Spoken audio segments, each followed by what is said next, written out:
Festivalul Internațional de Muzică Ușoară pentru Copii și Tineret Stars of Song este o poartă ce se deschide în fiecare an la Câmpul Lung pentru copiii talentați din întreaga Europa. Dacă în prima seară de concurs festivalul s-a desfășurat într-un ambient foarte plăcut, vineri, în cea de-a doua seară, emoțiile au mai crescut datorită faptului că ziua premierei se apropia. Asta nu i-a împiedicat pe participanții grupelor de vârstă 11-14 ani și 15-18 ani să cânte excepțional și să impresioneze juriul cu vocile lor. Au primit aplauze îndelung în urma reprezentației și au făcut show pe scena Casei de Cultură.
Premierea laureaților în sfârșit a sosit, așadar sâmbătă ocupanții locurilor 1, 2 și 3 au urcat mândri pe scenă să-și ridice diplomele însoțite de trofeele mult dorite. La categoria 7-10 ani,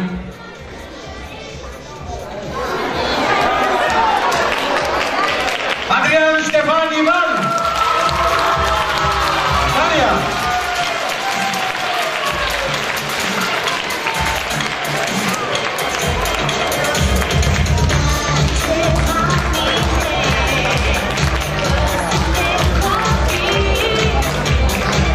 La categoria 11-14 ani, premiul întâi rămâne în România și este câștigat de Iasemin Maria Coci.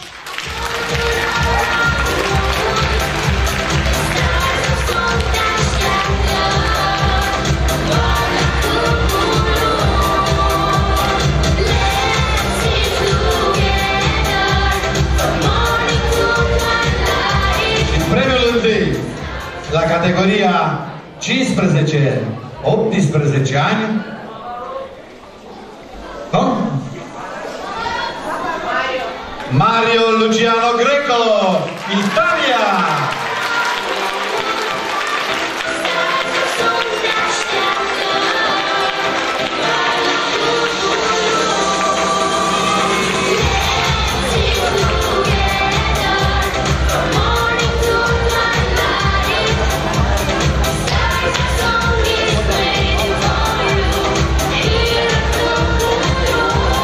Trofeul Marcel Pavel a fost înmânat chiar de către cel care îi poartă numele, unui tânăr a cărui voce l-a impresionat pe cunoscutul mușcelean, Marcel Pavel. Am plăcerea de a oferi trofeul care poartă numele unui distins băiat cu o voce pe măsură.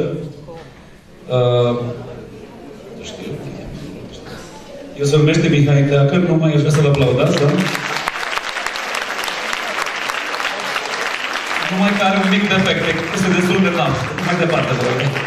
Aplauze, vă rog, frumos. Voce deosebită și sper eu cu un viitor strălucit.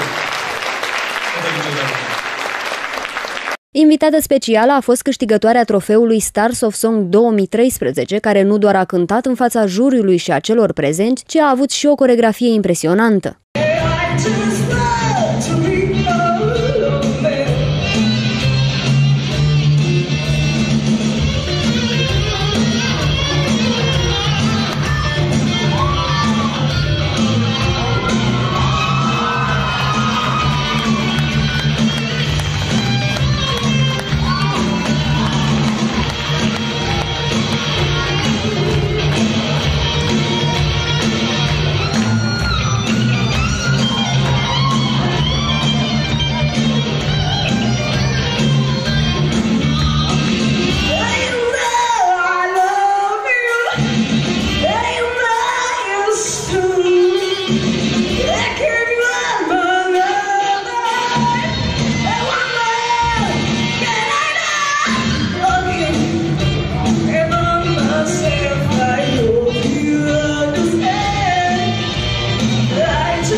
Francesca Spenato, câștigătoarea trofeului Stars of Song, prima ediție 2013.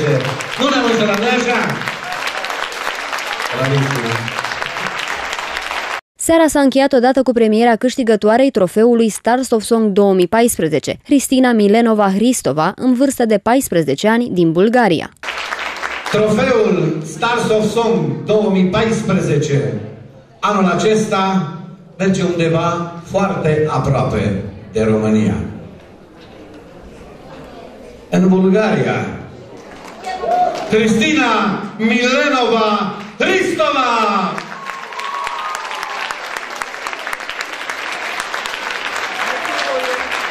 Ea n-a știut și stătea în culise plângând că de ce nu cântă.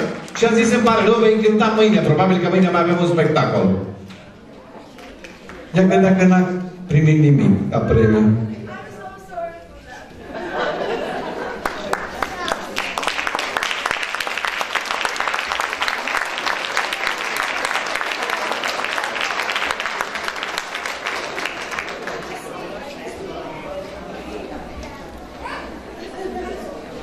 I don't know, I have to say, I just want to thank you everybody, and everybody was so nice. I met fantastic people, and I'm so proud to be here. Thank you.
Mercy, all men.